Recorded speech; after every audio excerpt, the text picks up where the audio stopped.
Welcome to episode 80 of How About the Huskies. I'm Connor, joined by Matt and Andrew. The whole crew's here, and that was probably the most stressful 100 hours any of us as sports fans have ever had to deal with. UConn, will Dan Hurley leave to the Lakers? Will he come back? Which we all thought would end up doing.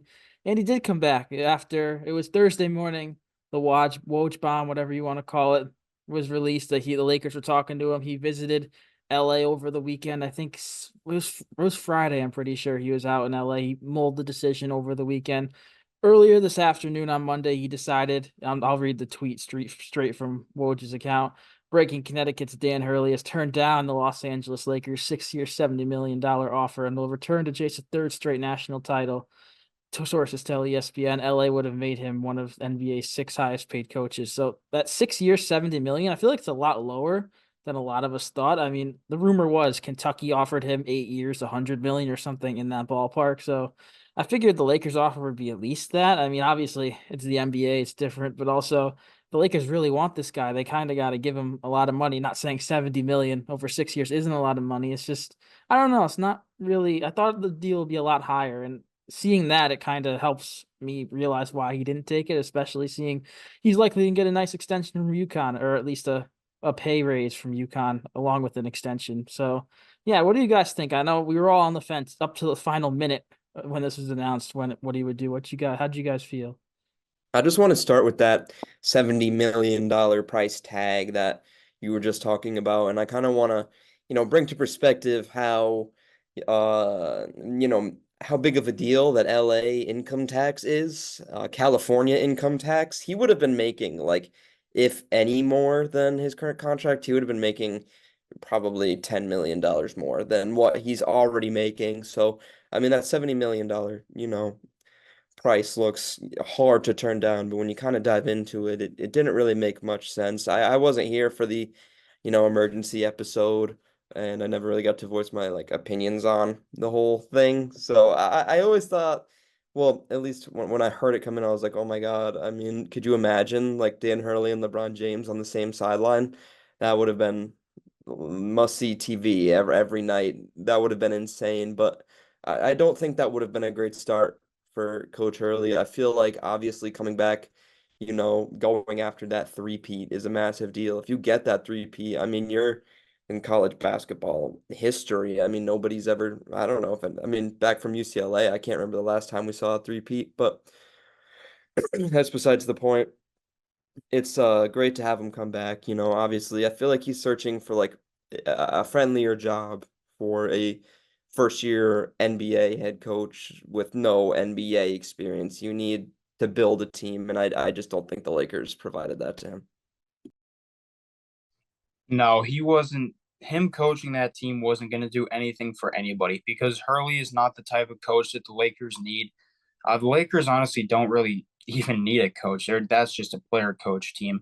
But he wouldn't have really succeeded with the Lakers, I don't think. I mean, they've had a coaching carousel over however many years LeBron's been there. They've gone through a million head coaches. And I really didn't want Dan Hurley to be next. I would have, aside from the fact that I'm a Celtics fan, I would have been absolutely fine with him going to any other franchise except the Lakers because I knew it wasn't going to work out.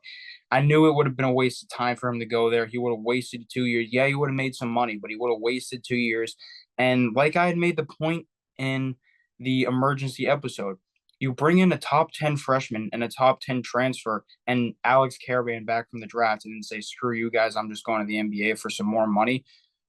Good luck. Yeah, no, that's not going to happen. So I pretty much knew all along that he was staying, but I'm kind of tired of this whole thing that's been going on since Thursday. It was really made into a publicity stunt when it didn't really need to be. I kind of just wish that they had said that he was getting talked to by the Lakers and then just said that he didn't take the job. Like it didn't need to be a segment on every single sports show. It wasn't that deep, but I am very, very happy he's staying. And you mentioned, obviously Caravan coming back, the huge transfers. I feel like they kind of put Hurley in a bad spot by offering him this late in the cycle. I mean, let's say Dan Hurley does leave. Dan Hurley takes the Lakers job. Okay. Then what? We're going to lose like 10 guys. And then we have to not only find a new head coach, we have to find a whole new team. I feel like Dan Hurley, there was no way that he would have done that to a program that he obviously cares so much about. I feel like, in a different world where this offer comes in a month ago or 2 months ago, we could be looking at something a little different. It's just the fact that now he's, put so much into it. He's built a brand new team that he's looking to three-peat with, and I just don't think he would leave that for a last second JJ Redick replacement offer.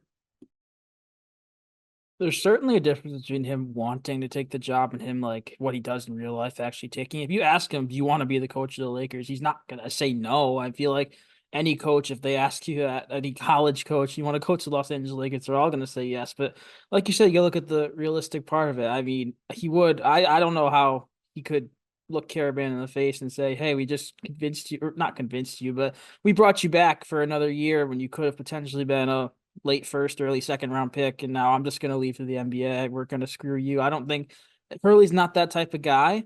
And also with it being a Lakers job, we all know LeBron always has had 9 coaches in his 20 something year career. The Lakers, Darvin Ham got fired this past year after in his first year they made the Western Conference Finals. And this year they won 4 more games in the regular season, but lost in the first round to the reigning champ Nuggets, and that's it for him.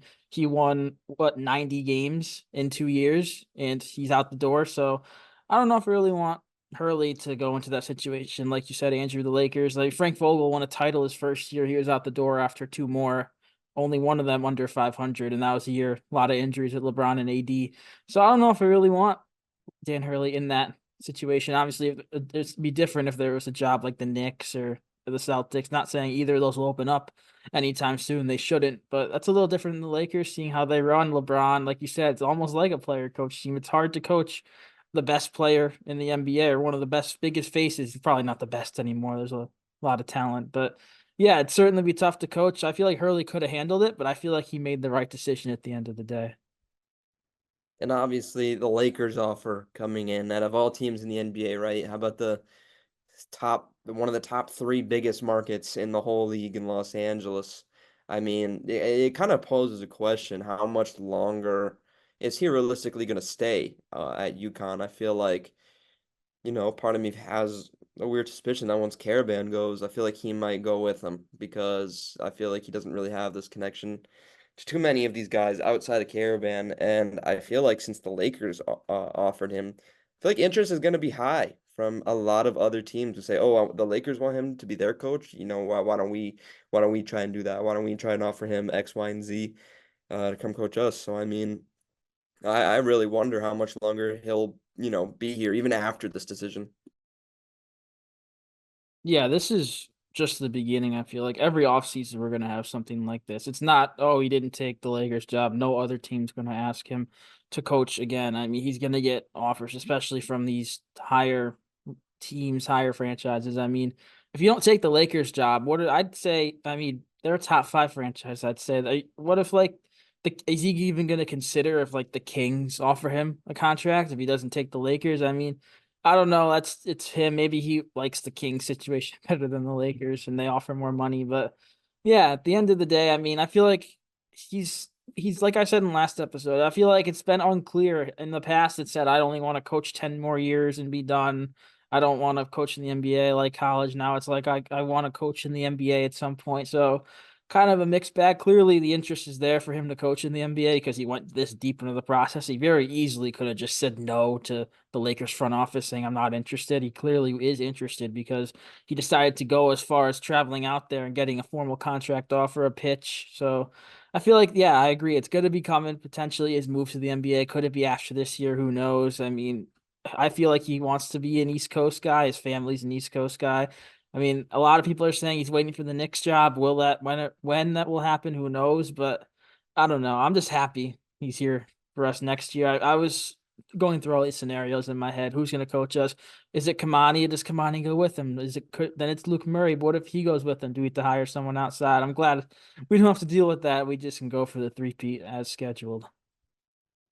Yeah, and I just thought about when you were mentioning that there was an interview with Dan Hurley. I can't remember who did. I think it might have been Brian Windhorst or someone through ESPN, but This was the day before, like, so last Wednesday, where they were just like asking him questions about like his time at UConn and his future, and just like entirely unprovoked, just from out of nowhere, he just says, "Yeah, and I would love to coach in the NBA one day, but only if like the situation was right and this and that and that." And he just like was kind of just blowing like everything up, and I mean, every like no one really understood why. And then the Lakers news dropped, and it was like, oh. So I mean, I feel like at least a little bit from what he said that he's waiting for something. He doesn't want to just take, the first shiny job that pops up. He wants a project just like he had at UConn, and I commend him for that fully. I just have a few more things to say. One of them is just my stupid opinion, and then one of them was something that was reported. So about the coaching, the situation next year, Connor, like you had mentioned, I read online that the person that didn't get elevated to the head coaching job, either Luke or Kamani, let's say it was Kamani, the one Luke who didn't get the job would have gone to the Lakers with Hurley. So we would have lost two out of our three top coaches instantly if Hurley left, because even if Murray got the head coaching job, Kamani would have went to the Lakers. So it would have been a disaster because you got to hire new people, and who knows if people, you committed to play for head coach Dan Hurley, not head coach Luke Murray. So who knows if people would have left, and then how do we get people? And it just would have been an absolute disaster if Hurley left, because especially if the players left, because you got to deal with them leaving and then replacing them. Like who's still out there? Like it would have been really, really rough. And it really would have been a giant middle finger from Hurley to the university that he says he loves very much if he had taken that job. Later down the line, I do think he eventually gets the Knicks job. I don't think Thibodeau stays around for too long. And I think that the Knicks are gonna basically wait for Thibodeau to like go through his time, and then Hurley gets that job instantly, in my opinion. But another thing was the moving thing. He wasn't going to move to California. His wife wasn't, his mom and dad. But besides that, I mean, in the end, I'm just really, really happy that he stayed. And I think we have a really good shot at a three-peat now. But now, if you didn't think we got enough attention like last year or the year before, we are going to be all over, like we already were. We're going to have so many big network games this year, so just be ready for it. We are going to have a lot of attention on us this year. And you both are talking about the Knicks job, and I mean, obviously that's the big shiny one. That's the big, that's the Mecca, Madison Square Garden, all of that. But what about 30 minutes away, an hour away, where they're in desperate need of a lot of help? And I mean, we already had a UConn coach there once, honestly, last season. So I mean, we'll see what happens I don't know if they've hired anyone yet for this season, but if they go through this year with Ollie and then next year, I don't know. I feel like, just like Kevin Durant, Kyrie, everyone thought they were going to go to the Knicks, and then they just switched up and went to the Nets.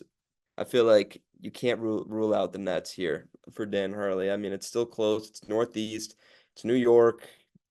I feel like it's everything that he would want. If the Knicks, I mean, Thibodeau's a fantastic coach. I don't know how long that's going to last, but if the Nets come knocking within the next 3 years, I see it kind of hard to say no with, everything that he's looking for. I feel like the Nets did hire someone, but I agree that's certainly an option if it's the East Coast. But I'm looking at it, like I said before, you pass up a top five Lakers job. I mean, are the Nets in that same category? Are they a category below? I'd almost be a little confused. I understand because of the geographical point where it's, what, 30 minutes from the city, Brooklyn, in the city pretty much. I understand that, but I personally view the Nets job, especially, even though all they really have going for them is that they're in New York. I mean, they're not a great franchise. I mean, they haven't been that good. Even with KD and Kyrie, they never made a finals. It's just I view that a lot lower than the Lakers, and seeing he passed on that, I don't see him taking that. But I mean, I could be wrong. I didn't think we'd ever be having this discussion, truthfully. So I clearly could be wrong, but I don't know. I just see the Nets below the Lakers, and yeah. Part of me thinks that's the point. I felt like Hurley, the job is very intimidating. to go to LA and to have your first job be on such under such a microscope, coaching LeBron James and Anthony Davis and having this pressure now, Bronny James, everybody. Bronny James gets the most press out of any draft pick this year. He's about to be the 55th pick. It doesn't make any sense. It's so immense, the pressure. Everything you do there is under such a microscope, and I feel like Hurley understands that. And I feel like Hurley looked at that job and thought, this could be career suicide. I don't, I don't, I mean, I didn't see him staying there for any more than 4 years. It's just such a tough spot. And, like he was saying, if he wanted a job where he can build something, the Lakers were the last place on the list of where you're going to go and build a culture. It's just not going to happen. The culture is LeBron and everybody else. Yeah, I mean, there's just no for me, I mean, obviously I'm not going to coach the Lakers, so it doesn't really matter what I say, but there's no real drive for me to want to go coach the Lakers. Um, like I feel like that'd be the last team that I would want to coach because like yeah, they're a big name, but like what do they have going for them? Really aging superstar and then a injury prone other star and like it wouldn't have been the right job for Hurley because Hurley could definitely coach an NBA team. Um, but the Lakers were not the team for that. He was not gonna really coach that team. And it would have been a waste of his time. But I think that he should go coach one of his guys that he coached at UConn, wherever they are, like somebody like Hawkins or Jackson with the or maybe not the Bucks, but one of those guys he should go coach. And by the way, I think if he took that Lakers job, he would have drafted Spencer instead of Bronny James. He would have not let that slide. Spencer was still on the board. And that kind of lit a light bulb in my head a little bit, that statement you just said, where he'd want to coach one of his guys. And, there's a team in the top 5, top 10 here with a really old head coach who's looking for a bit of a successor here. San Antonio Spurs. I feel like we're just going in circles here talking about possibilities. I don't know. It's fun, but it's fun to speculate. But that would be awesome. I'll keep it short to see him come after Pop. Yeah, we are starting to go a little off track, but it is fun because I feel like it's very realistic because he's like the next up for the NBA. He's fairly young. He doesn't want to coach that much longer. He's still a guy that all these teams are going to be coveting from now on. But one last point on this Lakers, and we'll move on to one quick final point and be done. I mean, they offered him a 6-year deal, like you said, Matt. The only Lakers coach that's made it 6 years in the past, like since 2000, is Phil Jackson. So would he make all 6 of those years before he gets fired or let go? I don't know. I feel like he made the right choice. Again, sure, it's good security, but they can just fire you, and I don't know how that works with the money. I don't know if he still gets paid or what. I'm sure he gets something, but yeah, I think he made the right choice at the end of the day. But speaking of getting paid, he's gonna get paid by UConn. We don't know. Apparently, he's been in talks before the Lakers news broke last week with signing a lucrative extension. No numbers have been released yet, but looking at and this is a USA Today list. I don't know how accurate it is. I'm sure every list I click, it's going to have different numbers for people. But this says Bill Self is making the most money of all college coaches at 9.6 million a year, followed by Calipari, which is said he's still at Kentucky. So I don't think this is clearly inaccurate. He's making 8.5 million. Izzo making 6 million. Hurley is 7th on this list at exactly 5 million. I feel like he's certainly gonna maybe even double it to 10. I don't know. I'll go around. What do you guys think? Just annual value. What do you think Hurley's gonna get from the Huskies after this? Any assumptions? I think you have to make him the highest. I just don't see I don't see a world where a coach who just went back to back 2 national championships in a row, turned down the one of the biggest franchises, not just in basketball, but in all of sports. I just don't see how you bring him back and you don't make him the highest paid coach. So whatever the highest was that you mentioned, plus 1 million, plus 2 million, around there, he has to be the highest. They have the money after all those tournament wins. Yeah, this was the last thing I wanted to say before this. That Lakers offer of 6 years and 70 million. When I saw that, I was like, that's all? Like you want this guy to be your head coach so bad, and you're talking up this huge offer that you were going to give him, and that's what you give him.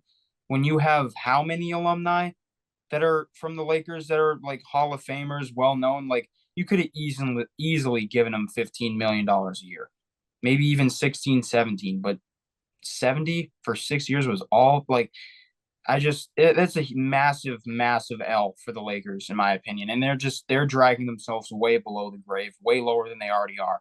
But back on track here. I agree with Matt. They're gonna double it. They're gonna make him the most paid because he just turned down the Lakers. If you don't give him a massive extension, it's gonna be like a whole weird like, does UConn actually appreciate him? And then we'll be in the headlines again. So they're gonna give him whatever he wants, blank check. But yeah, he's gonna make a lot of money. He'll be the highest head coach.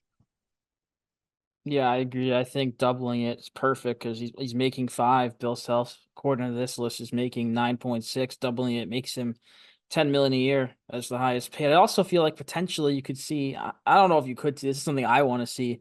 Why not do like a lifetime deal? Like we'll give you 10 million a year as long as you want to coach with us. You can retire here. Obviously, he wants to coach in the NBA, so that probably wouldn't end up happening. I know Tom Izzo, I'm pretty sure, has something like that. I think Self might as well, where they just have a consistent 5 years left on their deal every year. It's with no end until they want to. I feel like I don't know if we're at that point with Hurley yet, but I feel like we could easily get there. But it should be interesting, these contract negotiations, when and how they go down. I feel like we'll see something fairly soon, seeing he just turned down all that money. I don't know how soon. There's been no numbers released yet, but yeah, I think that'll do it here. Episode 80. Not as emergency as the other one, but the other one caused this one. We certainly have to talk about this. It was, backtrack to the beginning, one of the most stressful weekends, especially because you didn't know when, until last night when Woj announced to be coming today. You didn't know when his announcement was coming. We could take a little bit of a sigh of relief last night knowing nothing was happening, but I don't know, just seeing him with Luke Murray at that, I think it was Billy Joel concert, and then Luke Murray deleted that Instagram story and everyone speculated. It was probably the most memorable, definitely the most memorable off-season weekend ever in UConn basketball in the program, but probably up there for even including all these national championship runs. I'm happy he's back. We're all happy he's back. We don't have to worry about this for another 11 months probably until he's rumored for all these jobs again. But yeah, that'll do it for us. I'm not sure when our next upload will be. We're gonna try to. I said this and we didn't. We're gonna try to be more consistent in the off season. We want to get stores, or what is it? Shooting Stores. I almost said Stores South. Shout out to that Twitter account. We want to get Shooting Stores back on track, and we're hopefully. I don't know. We're kind of in a little gray area there, but we're gonna certainly try our best to produce content for you guys. We know you like it. We like making it. So yeah, stay tuned for our next upload, and thanks for watching.